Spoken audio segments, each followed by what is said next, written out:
जिनका इकबाल जमाने में चमक जाता है, उनको अपने बचपन के हबीबों से हिजाब आता है। या दूसरे शब्दों में कहें, ताकत चाहे धन की हो, चाहे पावर की हो, चाहे किसी अन्य चीज की हो, अच्छे अच्छों के सिर चढ़ के बोलने लग जाती है। नमस्कार। संगठन चाहे किसी भी राजनीतिक दल का हो, चाहे किसी भी सामाजिक समाज का हो, और चाहे किसी भी सामाजिक संस्था का हो, आमतौर पर यह माना जाता है कि संगठन में रहा हुआ व्यक्ति आम व्यक्ति की भावनाओं को समझता है और इसीलिए आमतौर पर यह देखा गया कि संगठन में रहा हुआ व्यक्ति लोगों को संतुष्ट रखने में बिना पावर के भी सक्षम होता है।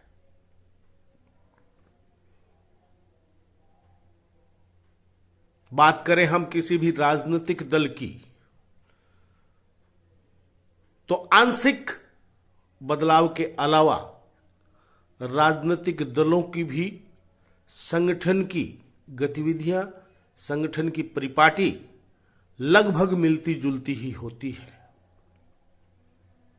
और बात करें भारतीय जनता पार्टी की, तो इसमें संगठन में कार्य करने वाले लोग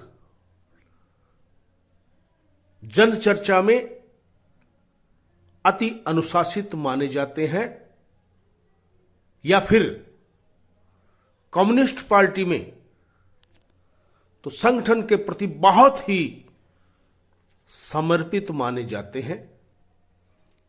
अलबत्ता कांग्रेस में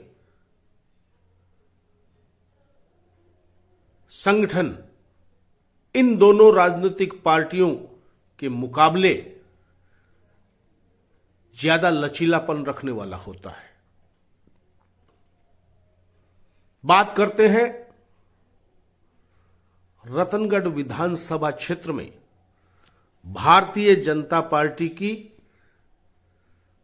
घोषित टिकट को लेकर।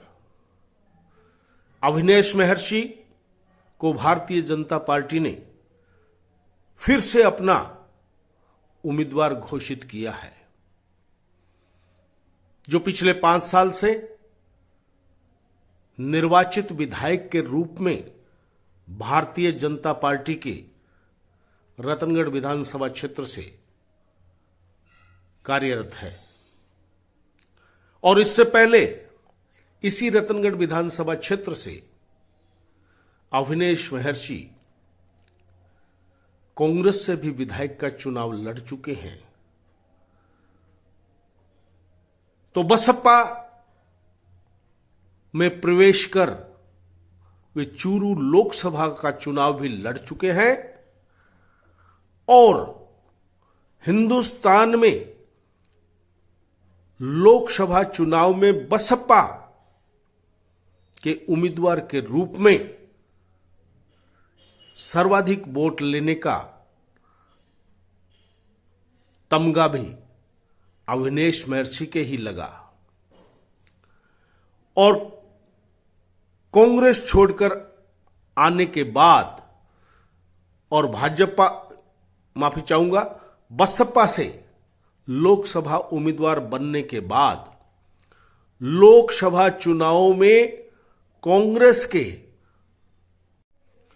प्रताप पूनिया का जमानत जब्त होने का इतिहास भी कांग्रेस से निकले अविनेश महर्षि द्वारा बसपा के टिकट पर लोकसभा के चुनाव को लड़ने का ही कारण रहा। इतने तेज तर्रार कांग्रेस में छात्र कांग्रेस, युवक कांग्रेस के जिला स्तर पर और बाद में प्रदेश स्तर पर कार्य कर संगठन के लंबे अनुभव के बावजूद रतनगढ़ विधानसभा क्षेत्र में 5 साल विधायक रहने के बावजूद ऐसे क्या कारण उत्पन्न हो गए कि भाजपा जो एक कैडर बेस पार्टी कहलाती है, उसके पदाधिकारी आज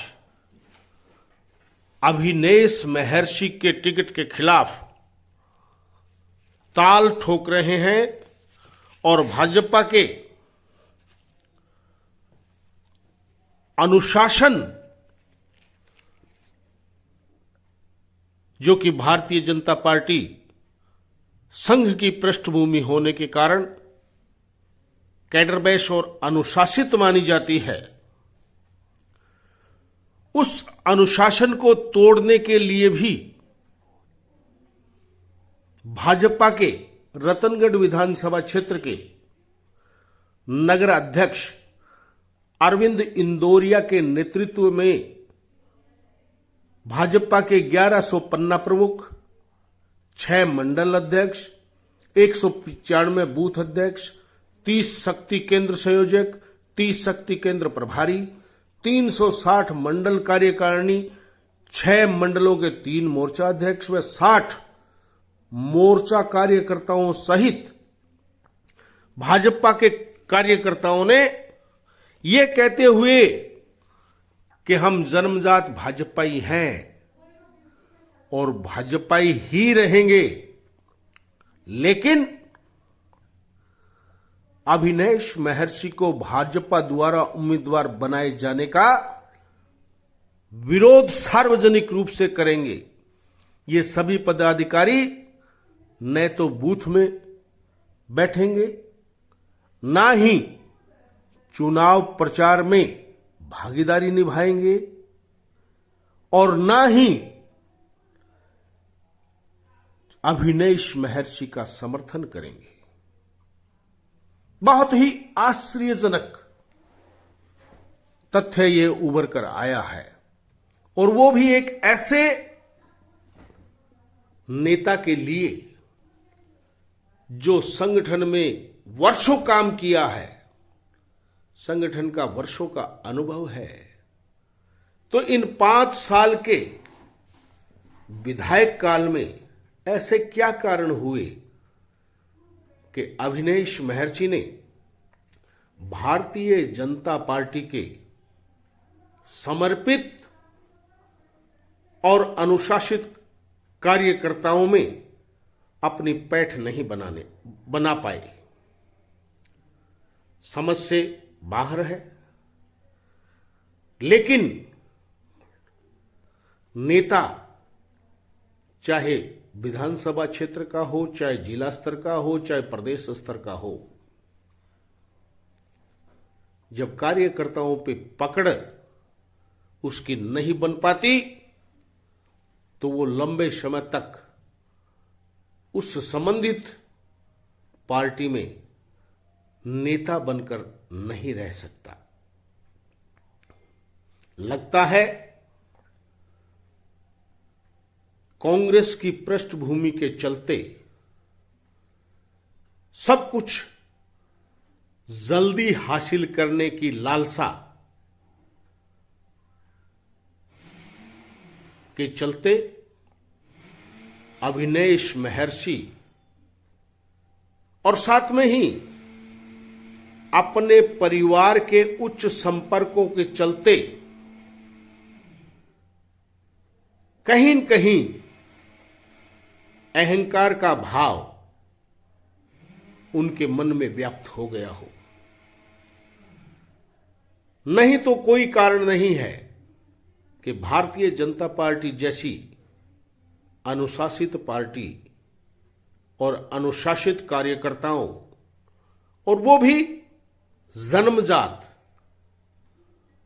वे इस कदर नाराजगी जाहिर करने लगे कि रतनगढ़ के बस स्टैंड पर खड़े होकर कैमरों के सामने सार्वजनिक रूप से विधायक का चुनाव में साथ देने से इनकार करे। समझ से बाहर है। मूलतः क्या कारण है पता नहीं। ये वही लोग हैं जो आज नाराजगी व्यक्त कर रहे हैं, जिन्होंने गत चुनाव में 3 बार के विधायक और राज्य सरकार में मंत्री रहे राजकुमार रेणुआ का भी इसी तरह से जमकर विरोध किया था। और राजकुमार रेणुआ जो उस वक्त की मुख्यमंत्री वसुंधरा राजे के काफी करीबी माने जाते थे, लेकिन उनकी परिवर्तन यात्रा के दौरान जब इसी सप्तऋषि मंडल ने सार्वजनिक रूप से राजकुमार रेणुआ का विरोध किया, तो वसुंधरा ने वक्त की नजाकत देखकर उस वक्त राजकुमार रेणुआ से ये कहा था कि सॉरी, रतनगढ़ में तो मैं आपकी कोई मदद नहीं कर सकती। अगर आप सरदार शहर से चुनाव लड़ना चाहें तो मैं आपको सरदार शहर का टिकट दे सकती हूं। उस वक्त राज्य मंत्री राजकुमार रेणुआ ने भी इस विरोध का ज्यादा महत्व नहीं समझा था। और लगता ऐसा है कि 5 साल की विधायकी और जब पावर व्यक्ति के पास आ जाता है तो अच्छे नेता चापलूसों से घिर जाते हैं, और चापलूस हर जायज बात को भी हवा में उड़ा देते हैं कि साहब इन विरोधियों के पास क्या सामान है, आप चिंता न करें। तो कहीं अभिनेश महर्षि जैसा तेज तर्रार उच्च संपर्क वाला नेता भी कहीं चापलूसों के चक्रव्यूह में तो नहीं उलझ गया है, क्योंकि अभिनेश महर्षि को जो लंबे समय से जानते हैं वे ये मानकर चलते हैं कि अभिनेश महर्षि दृढ़ निश्चयी लगनशील व्यक्ति हैं। यदि वे गंभीरता से अपने विरोध को लेते तो शायद यह स्थिति नहीं होती। अभिनेश महर्षि को समझने के लिए एक ही उदाहरण काफी है। अभिनेश महर्षि कांग्रेस के जमाने में जब चूरू जिले में उन्होंने रतनगढ़ को चुनने का फैसला किया था, उस दौर में स्वर्गीय चंदनमल बैद की एक छत्र तूती इस जिले में बोला करती थी, और स्वर्गीय बैद की मर्जी के बिना कांग्रेस में एक पत्ता भी नहीं हिलता था। और स्वर्गीय बैद की छवि ये भी थी कि वे जल्दी से किसी पर विश्वास नहीं करते थे। लेकिन जब चंदनमल बैद ने जयपुर में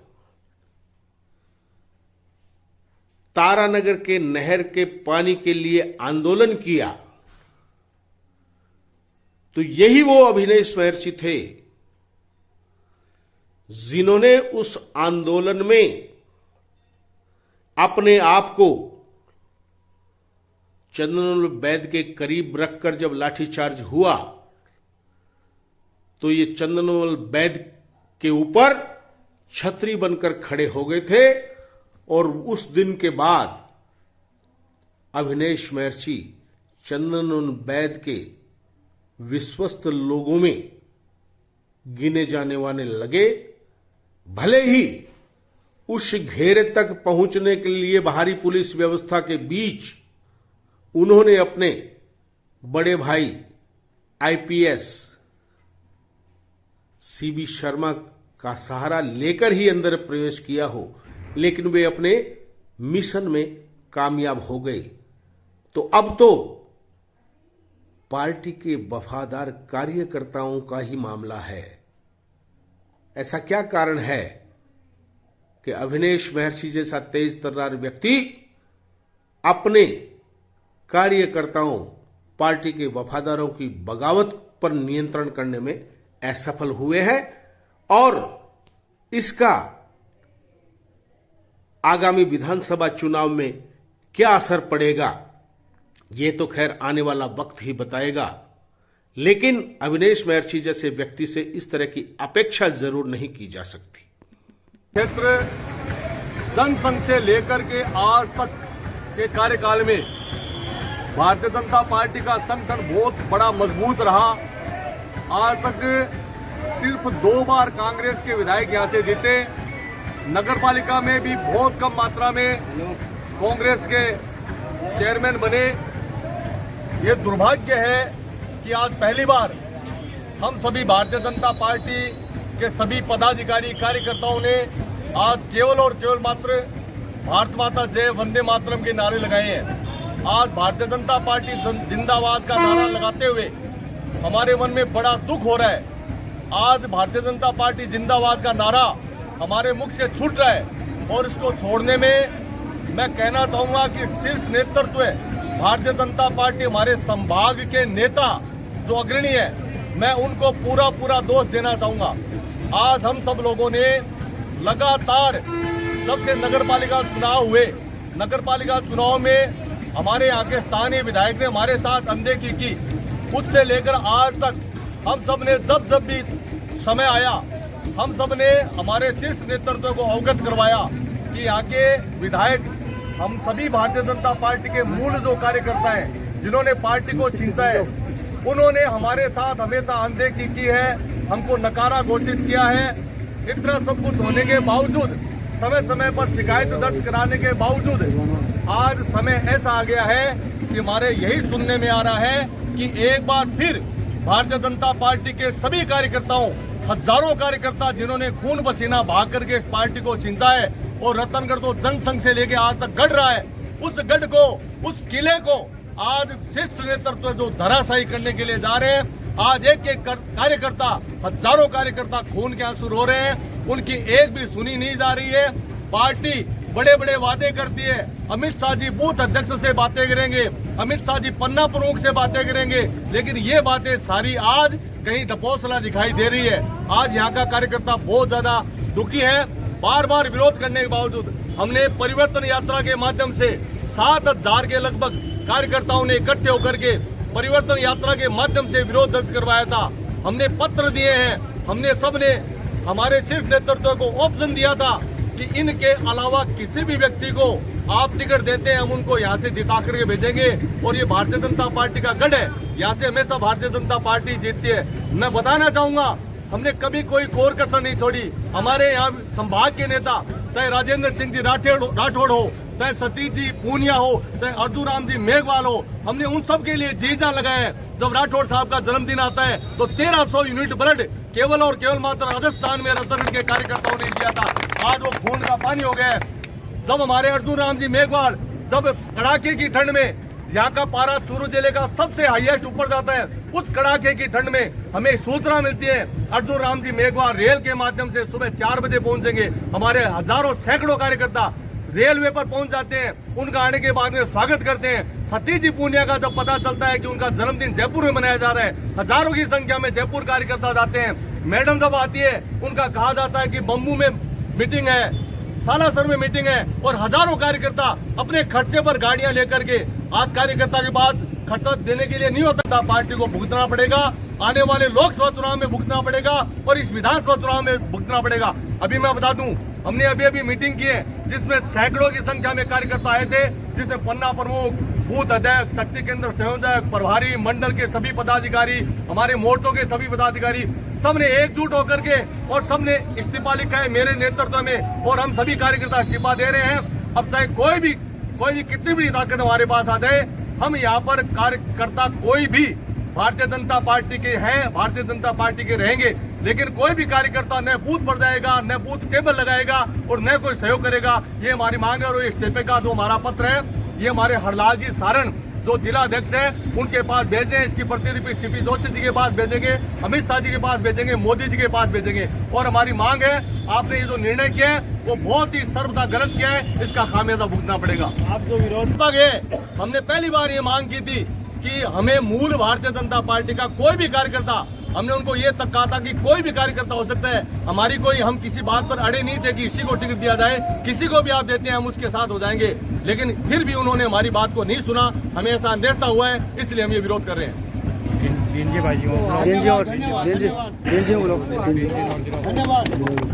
बहुत तगड़ी बात है।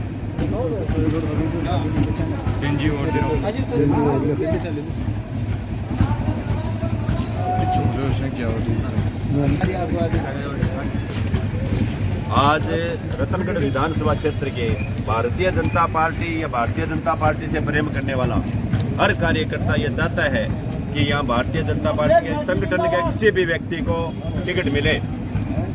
यदि अविनाश महर्षि को टिकट मिलती है तो पूरा का पूरा संगठन विरोध करेगा और किसी भी हालत में अविनाश महर्षि चुनाव नहीं जीत सकता। यह हम कार्यकर्ताओं की भावना के आधार पर कह रहे हैं। हम भारतीय जनता पार्टी के कार्यकर्ता हैं, लेकिन कोई भी कार्यकर्ता अविनाश महर्षि को नहीं चाहता। इसलिए पार्टी को अब भी अवगत करवा रहे हैं कि यहाँ से भारतीय जनता पार्टी के किसी भी कार्यकर्ता को टिकट दे दें ताकि कमल खिल जाएगा, अन्यथा कमल नहीं खिलेगा। धन्यवाद।